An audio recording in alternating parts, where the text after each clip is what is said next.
es Latitudes, soy Tere Góngora Basterra y estamos celebrando que cumplimos 3 años.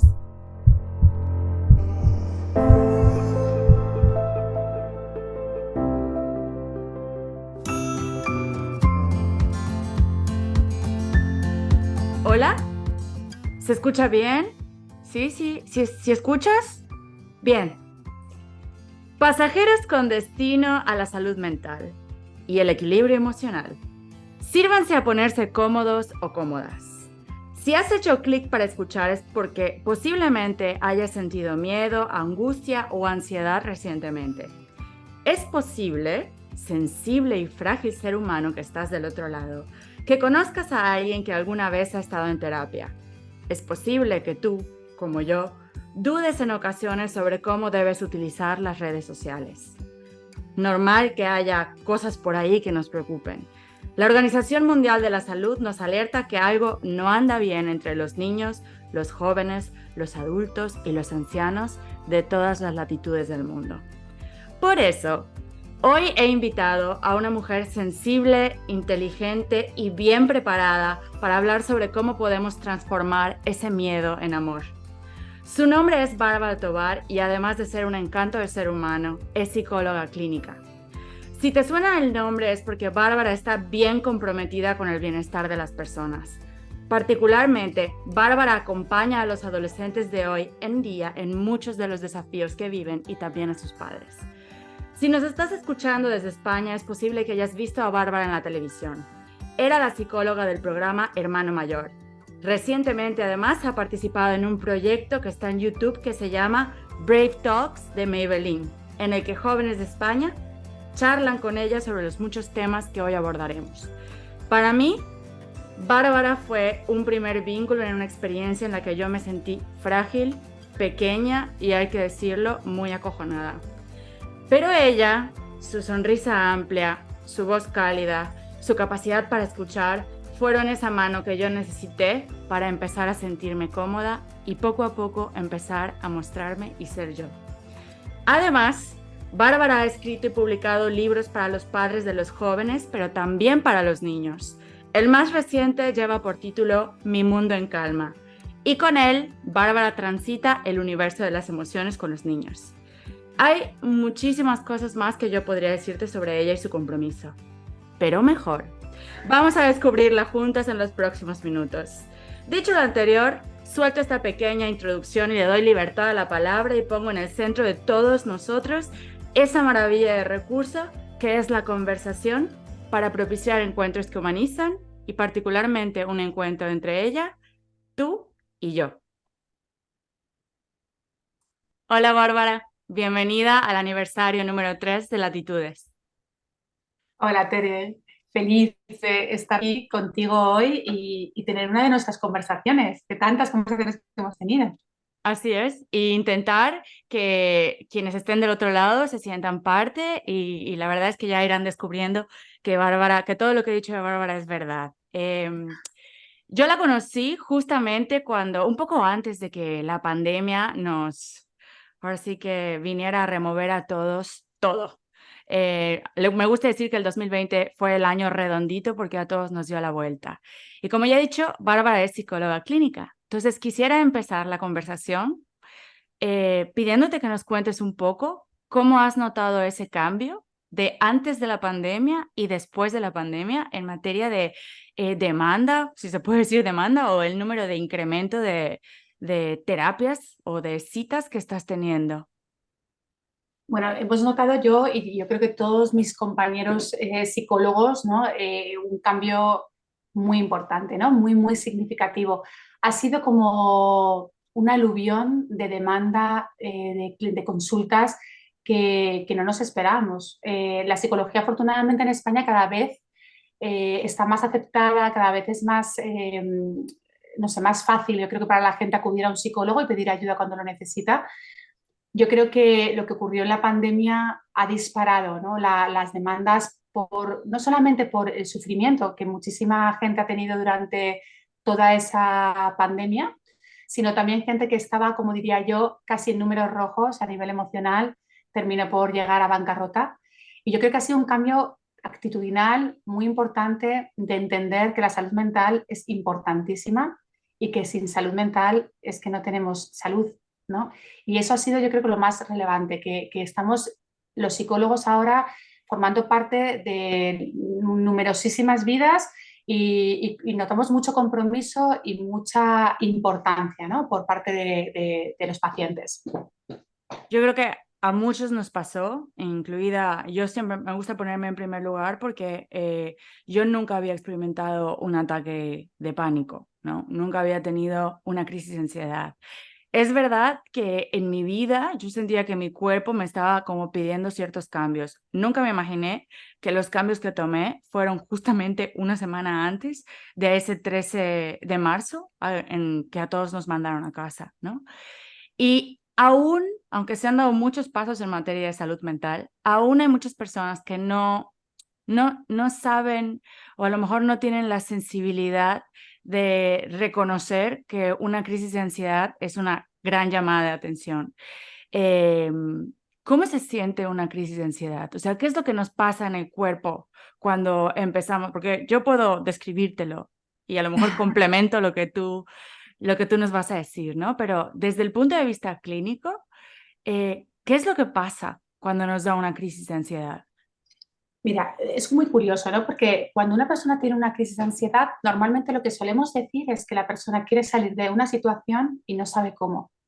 A veces la situación es una situación interna, es una situación emocional o de estrés, o a veces es una situación externa, una situación de pareja, una situación académica o problemas familiares en casa o lo que sea. Entonces, es muy curioso cómo el cuerpo somatiza cuando uno se ahoga emocionalmente o cognitivamente, ¿no?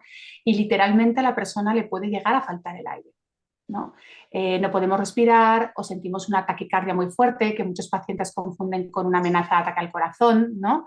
Y las urgencias muchas veces están llenas de pacientes con sintomatología de ataque cardíaco cuando realmente tan solo es una crisis de ansiedad.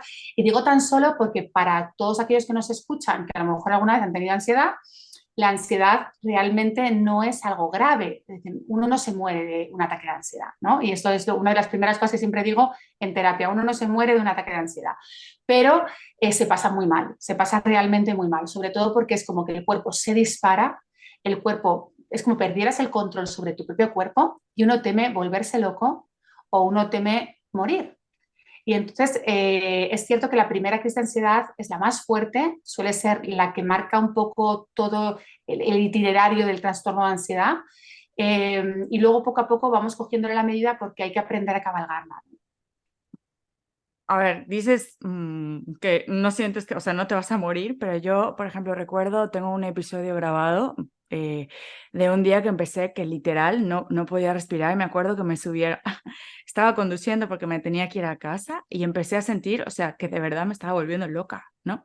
Y de aquí quiero ir un poco al tema del miedo y de cómo hacemos que ese miedo que muchas veces surge de lo desconocido, porque claro, la primera vez que sientes una crisis de ansiedad o un ataque de pánico es la primera vez. Entonces, no tienes recursos para saber cómo responder a ella. Entonces, ¿cómo, en primer lugar, si sientes una crisis de ansiedad, cómo hay que responder si es la primera vez?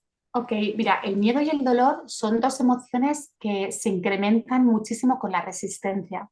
Cuanto más lucha pongamos sobre ellas, más aumenta. Mm. Entonces, para mí una de las cosas fundamentales para manejar una crisis de ansiedad es aprender a estar ahí sin huir a ninguna parte, sin escapar a ninguna parte y aprender a respirarlo. Hay que aprender a respirar la emoción.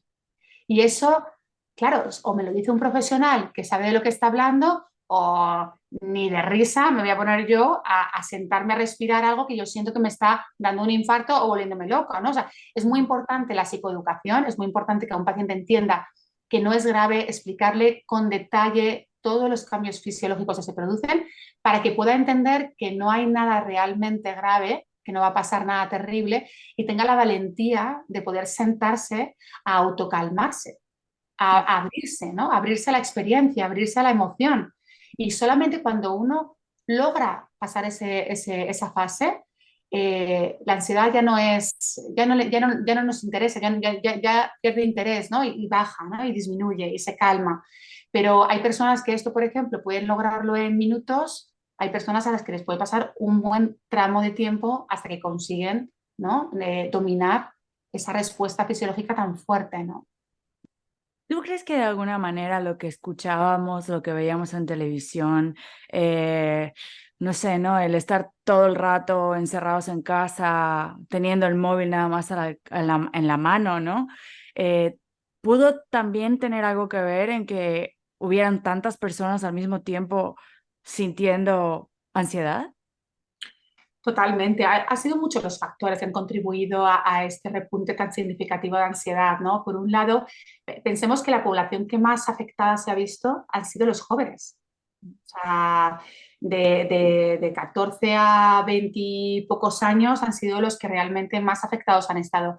Y se han juntado varios factores. La incertidumbre, ¿no? De repente de no saber qué va a pasar, la preocupación por seres queridos, los problemas familiares en casa, porque claro, muchas familias han tenido que convivir intensamente en espacios a veces no muy grandes, bastante reducidos, ¿no? Con lo cual eso también ha sido un factor estresante muy importante.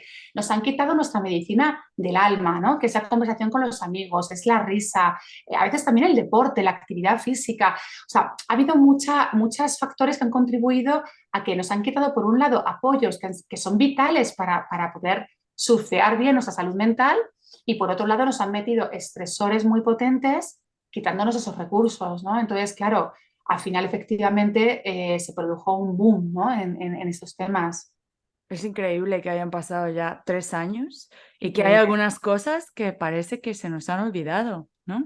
totalmente. Yo, sin haber escuchado antes lo que has dicho de, pues, cuando sientes ese sentimiento de agobio, lo que hay que hacer es no salir corriendo y no resistirse, sino que quedarse, ¿no?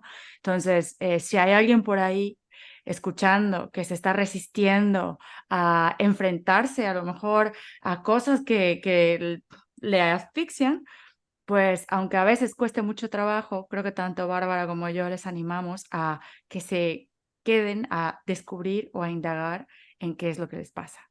Y Bárbara, te he preguntado sobre cómo debemos responder si sentimos una crisis de ansiedad, pero ¿qué pasa si estamos cerca de una persona que siente esas sensaciones, pero no somos psicólogos?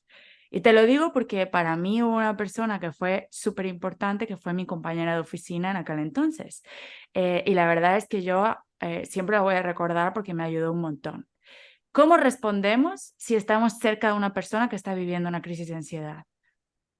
Es una pregunta muy, muy potente. Primero porque a veces ya ni siquiera estamos hablando de que la persona justo en ese momento tenga una crisis de ansiedad, que puede ser también, ¿no? Sino que a veces tenemos cerca gente que quizá intuyamos que puede no estar pasando un buen momento o que no están en una situación, digamos, de equilibrio emocional. Y a veces hemos adoptado creencias muy limitantes, ¿no? Respecto a no me voy a meter donde no me llaman, a lo mejor le puedo molestar, quizás soy demasiado invasivo si pregunto, si me intereso, si busco un momento para hablar con esa persona.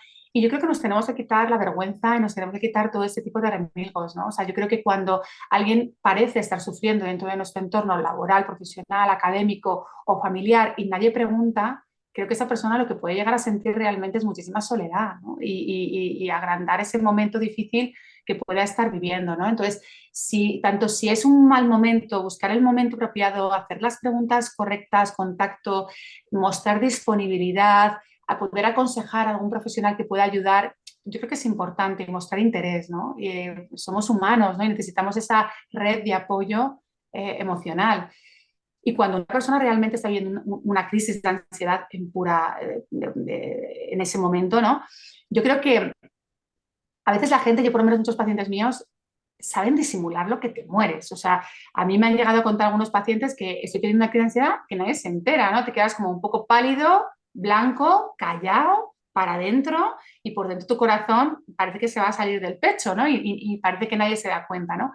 Pero si nos diéramos cuenta, yo le diría que le animara a hacer respiraciones, ¿no? Es decir, a sacarle de la situación, si es que es el caso en el que se encuentre atorado, agobiado o abrumado, buscar un sitio más tranquilo y más íntimo y fundamentalmente saber respirar, que fíjate qué cosas, no todo el mundo sabe cómo es una respiración ante una crisis de ansiedad. O sea, una herramienta tan básica que tenemos en nuestro organismo como es la respiración, oye, muchísimas personas no sabrían explicarte cómo es una respiración correcta, ¿no? Y por ejemplo, aprovechando que, bueno, esto es un podcast, ¿no? Pero a partir de esta edición sí que estoy subiendo los videos a Uh -huh. YouTube y también a Spotify. O Uh sea, -huh. ¿cuál sería una manera correcta de respirar ahora que te estamos viendo, por ejemplo? Vale, pues mira, cuando estamos con un ataque de ansiedad, lo que nos sucede es que estamos respirando como desde la zona del diafragma hacia arriba, ¿vale? O sea, lo que notamos es que la respiración es muy agitada y porque a veces la ataque de ansiedad va con hiperventilación, a veces no. Pero en cualquier caso, la respiración suele ser torácica, es decir, suele ser el pecho el que se sube y baja, o incluso a veces los hombros, es decir, es tan superficial que mi respiración es los hombros hacia arriba, los hombros hacia abajo, ¿vale? Bueno, pues el objetivo es que en lugar de ser el pecho o los hombros, que sea el abdomen el que se mueva. Con lo cual, lo primero que tenemos que hacer es poner una mano en el abdomen y otra mano en nuestro pecho. De forma que cuando sintamos que inspiramos, son las costillas y el abdomen los que se expanden y no el pecho. Entonces, el objetivo siempre en una crisis de ansiedad es que la expiración sea más larga que la inspiración. Imagínate, si yo inspiro en 4 segundos, expiro en 6. Si yo expiro en 6, expiro en 8.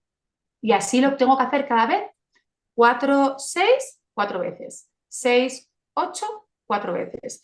¿Qué pasa? Que algunas veces los pacientes me dicen, es que no puedo meter 4 segundos de aire en el pecho porque tengo el diafragma tan bloqueado que no me deja, ¿no? No pasa nada, pues lo que puedas. Si puedes 2 segundos de inspiración, 2. Pero eso sí, la expiración más larga que la inspiración. Y tener paciencia, porque la persona que sufre un ataque de ansiedad, si no ver efecto rápido, el pensamiento empieza a decir, esto no me funciona, no puedo respirar. Y todo ese pensamiento nos sigue acelerando y sigue retroalimentando la crisis de ansiedad. Entonces, es importante darle tiempo a la respiración, estar en un lugar tranquilo, si puedes tumbarte, túmbate, pero dale tiempo a que poco a poco vayas normalizando el gesto respiratorio y con ello vaya disminuyendo el ataque de ansiedad.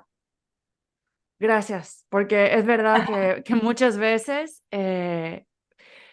estamos un poco más desconectados y te lo digo porque justo hace poco viajé y iba en el aeropuerto y vi a una chica llorando y me seguí de largo, porque claro, no sabía por qué lloraba y a lo mejor no era un ataque de ansiedad lo que estaba pasando, ¿no? Pero como que hasta el día de hoy que estamos hablando de esto y que tú me dices, hay que ser humanos, ¿no? Jo, no sé, me hubiera gustado ir un poco atrás en el tiempo y a lo mejor darme la vuelta y simplemente ponerle mi mano en el hombro y decirle todo va a estar bien, ¿no? Bueno, Pues me no me alegro que te ayude a hacer esa reflexión, o sea, porque yo creo que tal como tú, muchísimas personas a veces nos da como apuro, o sea, es como, le voy a molestar, ¿quién soy yo para meterme en esto? O sea, me parece una invasión de la intimidad, o yo qué sé, ¿no? O sea, creencias de estas limitantes que no nos permiten conectar en un momento de sufrimiento de otro, ¿no? Muy bien, pues recordemos, por favor, si vemos a alguien sufrir, tengamos algún gesto humano y si vemos a alguien que se está asfixiando, tengamos este gesto y recordar las inspiraciones y las exhalaciones. ¿Te dice correcto? Eso ¿Lo he es, dicho eso bien? es. Vale. Bien, hasta ahora hemos hablado de lo que nos ha pasado a partir de la pandemia. Si nos movemos a un escenario un poco más presente, que además yo he aprendido con la meditación que estar presente nos ayuda también a sanar. ¿Qué nos está diciendo la Organización Mundial de la Salud? ¿Qué dice la OMS sobre el cuadro actual en materia de salud mental? Mira, yo creo que ahora mismo la tasa de la prevalencia de ansiedad y depresión, que son los trastornos ahora mismo más frecuentes, se han llegado a triplicar desde la pandemia, ¿no? O sea, es una barbaridad. Pero si yo destacara un dato del panorama actual de la salud mental verdaderamente preocupante, te diría que el suicidio es la primera causa de muerte entre jóvenes de 12 y 29 años, ¿no? O sea, es una pasada. Es la primera causa de muerte. O sea, es muy fuerte. Y no solamente eso, sino que de esa tasa, ¿no? 3 de cada 4 personas son hombres. Mm. Es decir, el suicidio es algo que afecta mayoritariamente a varones. Y yo creo que claramente un factor que está influyendo en que esto sea así es la dificultad enorme que todavía muchos hombres tienen para ser vulnerables, Mm. para comunicar acerca de sus emociones, para pedir ayuda cuando lo necesitan. O Mm. sea, esa, ¿no? Esa máscara, ¿no? Ese parapeto de tengo que ser duro, tengo que soportarlo todo, tengo que poder, sigue afectando en gran medida a los hombres y yo creo que está haciendo mucho daño, sobre todo cuando pasas momentos de gran dificultad emocional. ¿Cuánto nos cuesta, eh?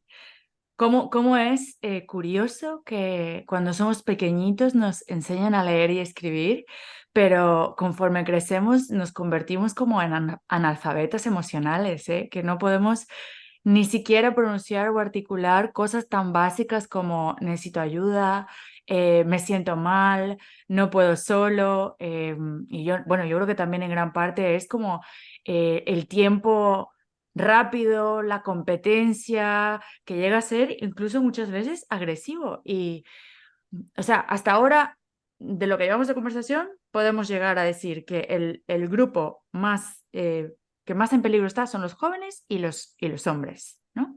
Sin duda, totalmente. Haber también aumentado muchísimo los trastornos de alimentación, mogollón, problemas con la imagen corporal que desgraciadamente han aumentado un montón y sigue siendo muy femenino este Mm. problema. Es decir, también ahí tenemos un reto enorme con las niñas, ¿no? Que también al estar están expuestas a redes sociales, etcétera, se comparan un montón y hay muchos problemas también con la imagen corporal, ¿no? Pero en el hombre todavía la conquista de la vulnerabilidad es una asignatura súper pendiente. Mm. Yo tengo un varón mayor, ¿no? Y me parece tan importante enseñarles a que se permitan el sentir en mayúscula todas las emociones y que no tienen que disimularlas y que no te hace más débil sentirlas, todo lo contrario, ser capaz de expresarlas a mí me parece que te da una fortaleza excepcional, ¿no? Y eso es un mensaje que todavía muchísimos jóvenes necesitan escuchar. ¿Y cómo trabajas, por ejemplo? Bueno, no voy a hablar de tu hijo porque a lo mejor es un caso más particular, pero por ejemplo, tus pacientes hombres, o sea, Ujú. ¿cómo los ayudas a articular? Pues mira, es muy curioso, ¿no? Porque muchos varones que vienen adolescentes, ¿no? Con dificultades para expresar sus sentimientos, mi trabajo es crear un lugar seguro, ¿no? O sea, crear un lugar seguro en el que puedan ir poco a poco aprendiendo a tocar cualquier tema, hablar de cualquier cosa sin que se sientan juzgados y donde se sientan libres de poder ser, ¿no? Y yo creo que ellos mismos van dando cuenta de lo bien que se sienten al salir, ¿no? Y que la semana fluye mejor cuando se han desahogado, cuando han compartido, cuando han contado cómo se han sentido y cuando yo puedo de alguna forma como devolverles lo que me están diciendo de una forma positiva y constructiva, ¿no? Y ese enganche, porque ese enganche, lo que tienen muchos, porque les falta tanto que se enganchan, ¿no? A tener ese espacio de seguridad, hacen que con el tiempo sientan la valentía de poder hacerlo a principio de puntillas, ¿no? Pero poquito a poco, cada vez más en su entorno, ¿no? Algunos incluso llegan a mí me pasa alguna ocasión con algunos pacientes que han llegado a cuestionarse su entorno de amigos, ¿no? Donde se han dado cuenta que eso que están aprendiendo es que quizás el entorno que han creado no se les está permitiendo llevar a cabo ese tipo de comportamientos, ¿no? Claro, porque además la terapia es un territorio o es algo que no es a corto plazo. Los Totalmente. beneficios de la terapia, y hablo por experiencia propia, no vienen en un mes ni en 2 meses, No, tardan. no, y con adolescentes, hay todo tipo de adolescentes en terapia, ¿eh? Pero hay un perfil bastante común de adolescente que te evalúa, ¿no? Que entra en el despacho, te mira, te evalúa los primeros días, te está testando si eres digno, ¿no? De confianza, si estás a la altura, si no vas a juzgar, si no vas a traspasar información que no debe a los padres. Hay una serie de sesiones en las que se está tejiendo la confianza, ¿no? Y la seguridad. Y cuando eso ya está hecho, la evolución evidentemente es más rápida, pero eso lleva su tiempo y tiene su intríngulis, ¿eh? O sea, la experiencia te va dando armas, ¿no? Pero eso lleva su tiempo. Entonces, los chicos están en el desafío de aprender a articular sus emociones y las chicas tienen un desafío con el cuerpo y con la imagen corporal, ¿no? Sí, a eso es.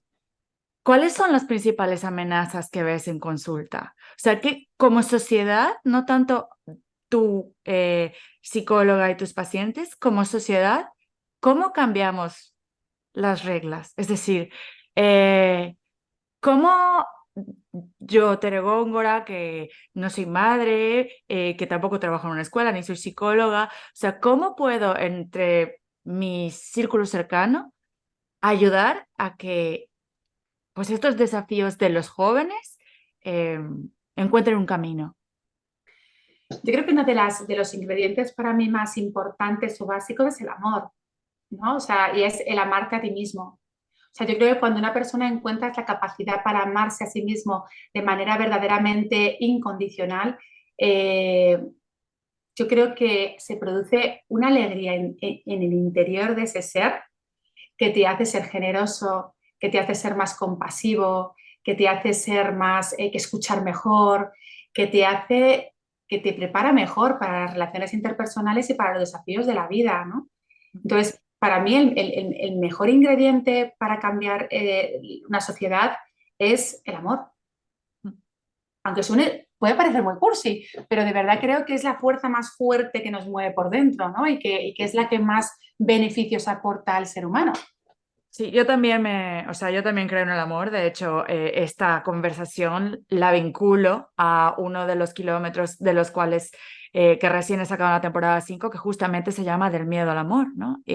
Pero claro, el amor empieza por uno mismo y amarse empieza por un camino de autoconocimiento que a veces no es bonito, ¿no? Y que a veces te ayuda a confrontarte con cosas de ti. Es como mirarte en un espejo y claro, en este tiempo en el que se habla tanto de la luz y de tener el lado luminoso, se nos olvida casi que la luz va junto con la sombra. Y y aprender a ver tus sombras es una cosa que no es bonita, ¿no? Bueno, pues igual que hablábamos de aprender a abrazar el miedo, aprender a abrazar el dolor, hay que abrazar esas sombras, ¿no? Es imposible amarse si uno no ama también esas sombras y si no las cuida y las respeta, ¿no? Es imposible, sería un amor de postureo, ¿no? Como digo yo. Y es verdad que muchas veces hemos escuchado eso del el amor empieza por uno mismo, pero mira, mi experiencia profesional me dice lo contrario. Me encuentro con tantas personas que saben amar bonito a un hijo, o saben amar bonito a un amigo, a un hermano, a unos padres, y que sin embargo a sí mismos no se saben amar bien, que te diría que a veces es lo contrario, ¿no? O sea, a veces aprendes a amar a los demás de una manera mucho más genuina y con el tiempo, la edad, la sabiduría, vas aprendiendo cada vez a amarte mejor a ti mismo, ¿no? Hay una frase que un amigo me dijo, no sé quién es, pero va a colación de esto porque él me decía, ¿no? Nadie aspira a lo que no conoce, ¿no? Entonces yo creo que ahí viene también la... Vamos a volver, si quieres, al ejemplo de esa chica que yo vi llorando en el aeropuerto, ¿no? A lo mejor si yo me hubiera dado la vuelta, me hubiera detenido y simplemente hubiera puesto mi mano sobre su hombro, ¿no? Tal vez habría podido transmitir, que no me vuelve a pasar, te lo juro, pero había podido transmitir un poco esa humanidad, un poco ese amor que te hace recordar que hay referencias que te sirven para ver que tú puedes llegar a ser eso que era aquella otra persona, ¿no? Así Ujú. que definitivamente el amor nos mueve, es una de las premisas también de este proyecto. Tú trabajas con jóvenes, de los diferentes grupos de personas con las que decidiste trabajar, decidiste enfocarte a los adolescentes.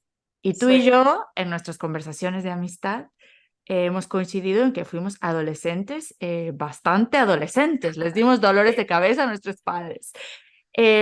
¿Por qué ellos? ¿Por qué los jóvenes? Bueno, yo creo que yo estoy llamada a esto, ¿eh? O sea, de verdad yo no sé si esto lo he elegido yo o me ha elegido a mí. O sea, no lo tengo muy claro, ¿no? Pero ha sido inevitable. O sea, yo efectivamente he sido una adolescente bastante complicada, con mis tormentas y me perdí, me encontré, pobrecita mi madre, ¿no? Luego me decía ella, mil como tú, ¿no? Pero lo sufrió, o sea, lo sufrió realmente, ¿no?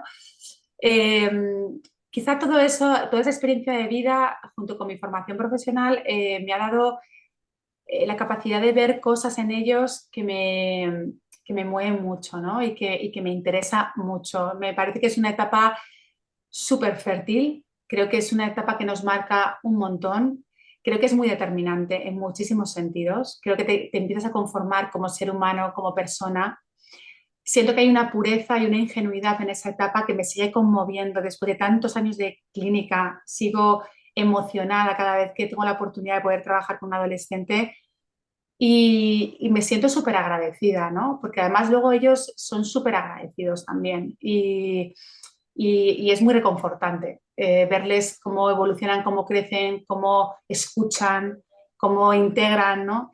Me parece que si volvieran a hacer, creo que volvería a hacer exactamente lo mismo. Mm. Corrígeme si estoy mal, porque no es la primera vez que yo te escucho dar charlas y me encanta, soy tu fan. Gente, por favor, vayan a ver los proyectos de Bárbara en YouTube. Pero corrígeme si estoy mal, pero puede ser que hayas dicho que muchos de de los problemas o los traumas que tenemos como adultos vienen de este momento de la vida o es anterior. Realmente el dato, ¿no? que parece que es muy relevante y muy importante es que el 75-80% de los problemas de salud mental en los adultos vienen de antes de los 18 años. Mm, Piensa que el 80% de los niños con problemas de salud mental no son llevados a un psicólogo. mm, Por tanto, problemas que probablemente podrían resolverse de forma relativamente sencilla se cronifican durante muchísimo más tiempo, con lo cual es como si tiñeran muchos más años por esas dificultades sus recuerdos de vida, ¿no? y sus aprendizajes, sus experiencias, ¿no? Entonces, esto es verdad que está cambiando, o al menos yo creo que está cambiando, creo que cada vez pedimos ayuda antes y somos más conscientes, pero todavía hay mucho que hacer, ¿no? Y yo recuerdo todavía un paciente que tenía un tío muy preparado, hiper brillante a nivel intelectual, y un día cuando terminábamos la consulta me dijo, oye, me he enterado que tú ves adolescentes. Y le dije, sí, y me dijo, ay, pero ¿de verdad tienen problemas? O son tonterías que luego se pasan, ¿no? O sea, me quedé súper sorprendida, ¿no? Porque a pesar de que esto lo he oído, me sigue chocando cuando lo digo y decir, ¿cómo puede ser, ¿no? O sea, ¿cómo puede ser realmente que alguien piense esto, ¿no? Pero sí que todavía hay mucha gente que piensa que los adolescentes no tienen verdaderos problemas y que siguen ignorando las tasas de suicidio que existen en los jóvenes y los problemas de ansiedad y depresión que existen, ¿no? O sea, es impresionante, pero sigue habiendo negacionistas, ¿no? De estas cosas. mm. Y es que es tal el nivel de exposición que hay ahora, porque es verdad que cuando yo fui adolescente no tenía tan fácil ciertas cosas, ¿no? O sea, es decir, si yo quería hacer algo malo, me tenía que costar un poco más de trabajo. En cambio, ahora lo tienen al alcance de la mano. Y hay tantos temas que están sonando, temas como la sexualidad, el acoso, la fama, el éxito, Bueno, hay tantísimas cosas ahí que definitivamente no se puede negar que nuestros jóvenes quizás están pidiendo ayuda y a veces no saben cómo. Y con esto llego, porque me ha pasado, he estado en conversaciones. Es posible que también sean los padres quienes muchas veces tienen que buscar ese apoyo psicológico. O sea, no es solamente, hijo o hija, tienes un problema, ve a que te curen o te sanen de eso que estás pensando. No, no es posible que también los padres ahí tenemos que ser, bueno, tengan, no, digo tenemos porque me gusta siempre generalizar e incluirme, aunque no tengo la suerte de ser madre todavía. Eh, pero bueno, Sí, deben. claro que sí, o sea, pero por todos los motivos. Es decir, primero porque indudablemente los papás somos la primera figura de apego de nuestros hijos y por tanto somos muy importantes para ellos, ¿no? Y no solamente porque quizás podemos revisar pautas, creencias, hábitos, formas de comunicarnos que quizá puedan ayudar a nuestro adolescente a superar un momento difícil, sino porque también es importante que los padres entiendan lo que está pasando y contribuyan a solucionarlo, no solo a modificar cosas que han podido crear el problema, sino que a veces también aprender a gestionarlo cuando ya está el niño con un problema emocional. Ahí nos encontramos yo me encuentro con muchas dificultades. Muchas veces hay mucho dolor, ¿no? En nuestros hijos yo creo que es lo que más amamos en el mundo y hay mucho dolor a la hora de simplemente pensar que me puedo haber equivocado o que puedo haber causado daño sin intención en mi hijo o que puedo haber generado o contribuido a un problema emocional en mis hijos. Hay mucho dolor y por tanto hay mucha resistencia. Y a Mm. veces esa resistencia no nos permite profundizar, ¿no? Entonces, sin duda, por supuesto, creo que es importantísimo el revisarnos y si lo necesitamos, pedir consejo y pedir ayuda profesional, que es un espacio, como decíamos, seguro, donde no hay juicio y el único interés del profesional es ayudar, ¿no? Contribuir.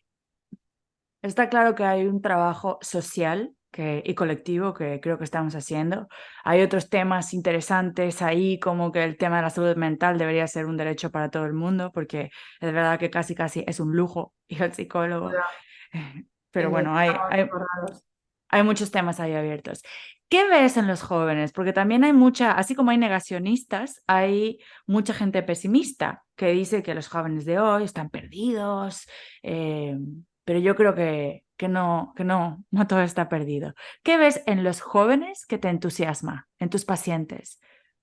Bueno, yo muchas cosas. Mira, una de las que destacaría a nivel cambio con respecto a esta generación es la amistad entre chicos y chicas, ¿no? O sea, el ser capaces de poder tener un vínculo absolutamente afectivo y de amistad entre ellos, creo que es algo que vamos a salir ganando todos, ¿no? Creo que es algo que enriquece un montón y que cada vez es más natural, es más frecuente y creo que eso es maravilloso, ¿no? Me parece absolutamente maravilloso. Eso me encanta. Y por supuesto que el adolescente sigue siendo ese animalillo entusiasta, ¿no? Y con una moralidad muy elevada, aunque a muchos padres les cueste creerlo, ¿no? Ya hay muchos adolescentes que con sus amigos tienen un nivel de lealtad, un nivel de verdad, un nivel de entrega, que yo creo que es de las etapas de la vida donde más llamativamente se ven esas cualidades tan radicales, ¿no? Tan radicalmente claras, ¿no? Y eso me sigue enamorando de los adolescentes de esta generación. Y temas como, por ejemplo, el abuso, que además los padres a veces no están ahí para ver que, no sé, se puede estar dando una situación de acoso.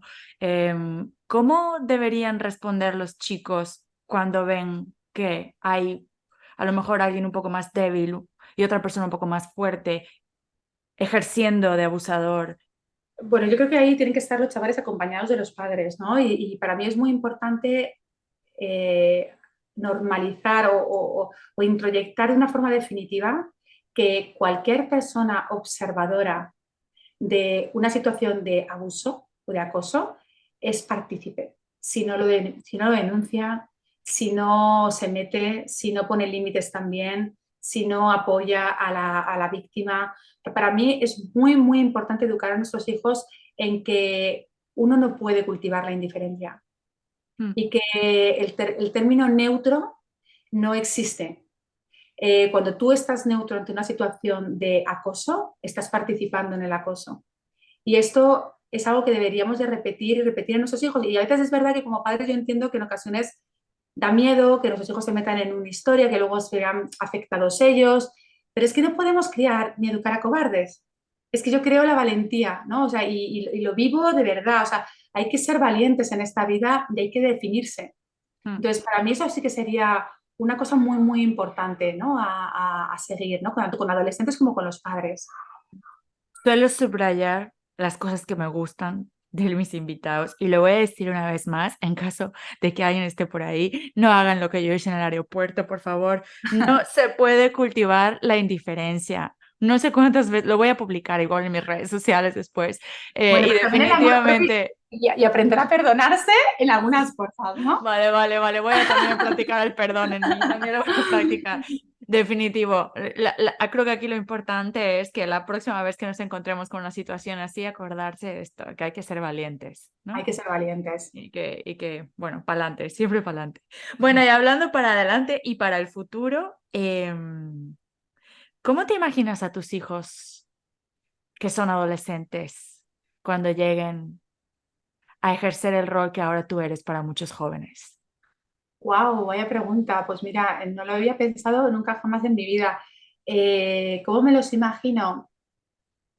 Pues mira, no sé con qué nivel de detalle, ¿no? Pero sí que creo que me los imagino amando en mayúsculas, ¿no? O sea, cuando te decía que el amor para mí es el ingrediente, uno de los ingredientes fundamentales para la felicidad y el desarrollo del ser, es que lo creo de verdad y soy muy coherente en eso, ¿no? Entonces, en mi casa se ama en mayúsculas, ¿no? Y yo creo que eso es algo que han mamado desde chiquititos y lo veo como lo hacen también ellos en su entorno, ¿no?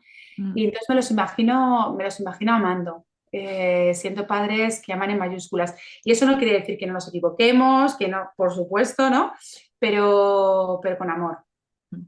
Venga, vamos a ir cerrando nuestra conversación y antes de pedirte que nos hagas un regalo muy especial, te quería preguntar sobre ti. ¿Tú cómo te enfrentas al miedo y lo transformas al amor? En tus diferentes roles, porque eres psicóloga, eres madre, eres esposa, eres amiga, eres habitante del mundo. Sin duda, ¿no? Pues yo creo que básicamente lo hago a través de la compasión. O sea, la compasión, ojo, no en un término como a lo mejor podamos entenderlo, como se comprende en el entorno cristiano, ¿no? Sino más la compasión desde un concepto más budista, ¿no? O sea, la compasión en el sentido de amor hacia el que sufre, ¿no? Y cuando la que sufre soy yo, intento, intento amarme más y amarme mejor, ¿no? Y eso me ayuda, pues lo que hablábamos antes, a evitar emociones difíciles como el dolor, o como el miedo, o como la inseguridad, o como la vergüenza, ¿no? Con compasión yo creo que somos más fuertes a la hora de enfrentar esas emociones complicadas. Muy bien. Por último, Bárbara, te pedí que nos trajeras un regalo porque nos encantan las preguntas y nos conocimos en un entorno de muchas interrogantes. Eres la segunda invitada a esta edición de aniversario. Estoy apuntando y llevando a cuenta las preguntas que nos van regalando. ¿Con qué pregunta nos quieres dejar reflexionando hoy? Venga, voy allá, ¿vale? Sí. La pregunta que os dejo es la siguiente, ¿no? ¿Qué cambiaría en tu vida si te amaras de forma rotunda, tal y como amas a un hijo, a un amigo o a tu pareja? Muy bien. Los que estén del otro lado no tengan prisa por responder, simplemente déjenla ahí, que reposen. Esto no es un cuestionario, es simplemente un regalito que les hacemos, pues eso, para que transiten las preguntas y esta pregunta en particular. Eso es. Bárbara, muchísimas gracias por estar aquí conmigo. Llevo mucho tiempo queriendo tener esta conversación. Es verdad que yo me diseñé un poquito un camino estratégico en el cual voy revelando a la gente que viaja conmigo en latitudes quiénes son esas personas que me enseñan el amor, la compasión, la valentía, la sensibilidad, la inteligencia y lo que para mí debe ser aspirar a ser un ser humano que abraza sus luces, pero también sus sombras. Así que muchísimas gracias por haber estado aquí con nosotros. Un placer enorme, Tere. Mil gracias a ti por invitarme. Vale, si quieren darse un paseo por el origen de este proyecto, que Bárbara tuvo mucho que ver con esto, dense un salto al kilómetro 0 de la edición narrativa del podcast, o si no escucharon el kilómetro 25, en donde también les cuento un relato de cómo construimos puentes que nos lleven del miedo al amor, pues eso, dense un salto al kilómetro 25. Por último, quiero dejar un dato, somoslatitudes.com/colabora, por si te ha gustado este contenido y te gustaría sumarte a ser uno de los mecenas de este proyecto. Sin más, les mando un abrazo enorme. Recuerden que el amor nos mueve y que siempre somos resultado de los encuentros que tenemos. Un besito muy grande allí hasta donde estén.